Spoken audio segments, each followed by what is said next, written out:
Hello guys, reba uburyo wakwifungurira email ukoresheje amazina yawe yombi nta kindi kintu bigusabye. Nkunze kubabwira ngo hagarika gupfusha amafaranga yawe ubusa, nawe wabyikorera. Ibyo mba nkubwira ni ukuri kuko abantu benshi bakunze gutanga amafaranga bari kugira ngo baba creatingire Gmail, kandi ni ibintu biri simple, ni ibintu byoroshye cyane kuba wabyikorera. Muri iyi video rero ngiye kukwereka uburyo wakwifungurira email ukoresheje amazina yawe yombi setup by setup. Icyo bigusaba ni ukureba iyi video kugeza irangiye, ubundi ukamenya uko wafungura email utiri bujya ku mutekinisiye cyangwa kundi umuntu wari we wese akaguca ayo mafaranga yawe, nimba ari 200 cyangwa se nimba ari 1000 arono, ariko ayo mafaranga yari yo yose yagufasha mu tundi tubazo twa buri munsi. Iyi video nuyireba rero uramenya uburyo wakwifungurira email ukoresheje telefone yawe, ndetse ugatangira no kuyibikaho ibintu nk'amafoto na nimero za telefone. Iyo video narayibakoreye na pininze link hano munsi, ugenda uyikandeho urebe uburyo wabika ibintu byawe kuri email numara gucreatinga email yawe. Fata telefone yawe nkwereka uburyo wakwifungurira email.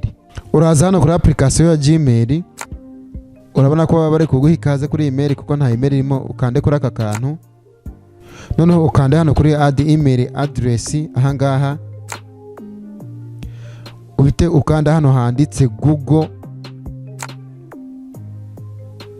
Hano tugeze utega amatwi niho byose bigiye kubera. Noneho urakanda hano kuri create account hano hasi ahanshize udufresh. Hano baba bari kukubaza amahitamo ya email ugiye gukora. Hano hambere baba bari kukubaza nimba ari yawe ku giti cyawe, aha ha kabiri bari kukubaza nimba ari y'umwana wawe, aha ha gatatu bari kukubaza niba ari ya business cyangwa ari ya company runaka. Iyo tugiye gufungura ni yacu rero tugiye kujya dukoresha ku giti cyacu, urakanda hano aha kuri aka kantu ka mbere. Urabona ko aho bageze baba bari kugusaba gushiramo amazina yawe yombi. Hano hambere urashiraho izina ryawe ry'ikinyarwanda, reka nshireho Ngabonziza.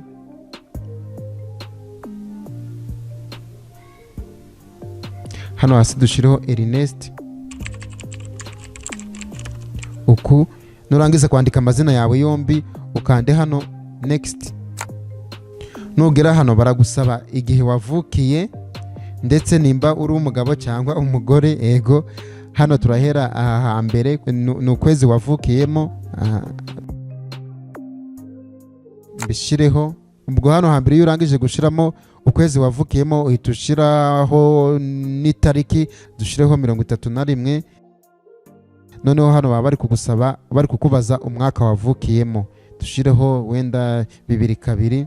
Iyo urangije gukora biriya bintu urabona ko iyo ukanze next ntago byakunda. Hano bahita bagusaba icyitwa gender, baba bari kukubaza nimba uri umugabo cyangwa umugore. Ukande hano nimba uri umugore urahitamo kano ka mbere, ariko birumvikana ko ndi umugabo ndahitamo kano ka kabiri. Numara guhitamo ukande next. Urabona ko bikunze.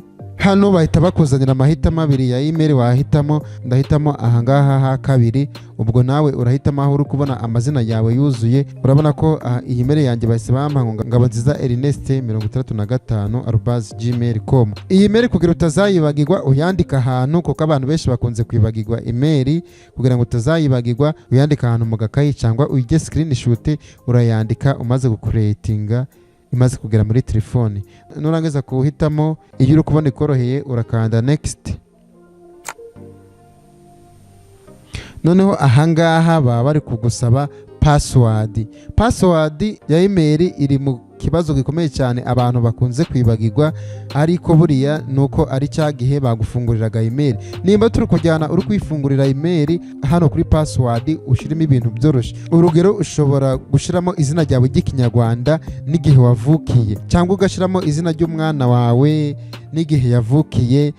Ahangaha icyo nshatse kuvuga ni ukugira ngo ushiremo password ikoroheye utazibagirwa. Ariko icyiza nuko washiramo izina ryawe ry'ikinyarwanda, noneho ugashiraho n'igihe wavukiye, cyangwa ugashiramo izina ry'umwana wawe n'igihe yavukiye. N'ibintu utakwibagirwa, ntago wakwibagirwa izina ry'umwana wawe n'igihe yavukiye. Niba utaragira umwana washiramo izina ryawe n'igihe wavukiye, ni ibintu byumvikana. Noneho nuza kwandikamo password uvivure kano kantu kugira ngo wandike ibintu uri kureba neza, inyuguti zuri kwandika, kugira ngo utandike ibintu bitari byo, kuko iyo katavivuye uba uri kwandika ariko utari kureba ibintu uri kwandika neza.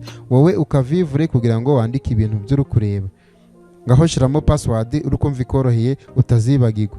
niba warangije gushyiramo password, iyo password uriyirebe neza urebe uko yanditse, cyangwa nayo uyige screenshot. Byaba byiza uyanditse no ku gapapuro ahantu kugira ngo utazayibagirwa mu gihe wongeye kuyikenera ugiye gushyira email yawe mu yindi telefone runaka.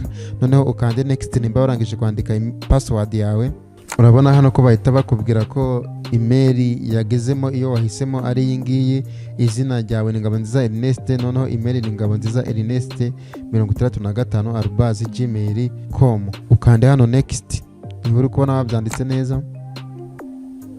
Noneho uscrolling umanuke hano hasi ukande hano kuri agree.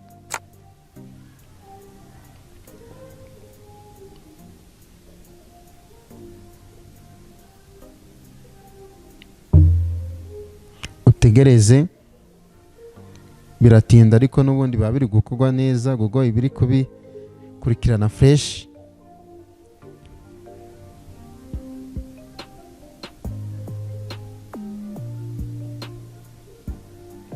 Urakomereza utegereze wihanganye, bijya bitinda ariko iyi ni setup ya nyuma.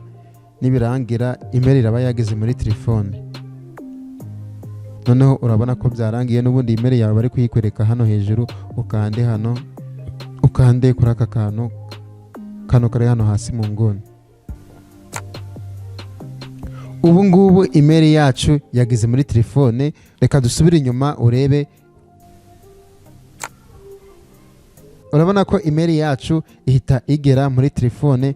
Ubu ngubu urabona ko hano harimo email, wakora ibyo ushaka. Noneho urabona ko iba yagizemo neza cyane. Urabona ko ni email nshasha, nta notification bari batwohereza kuri email.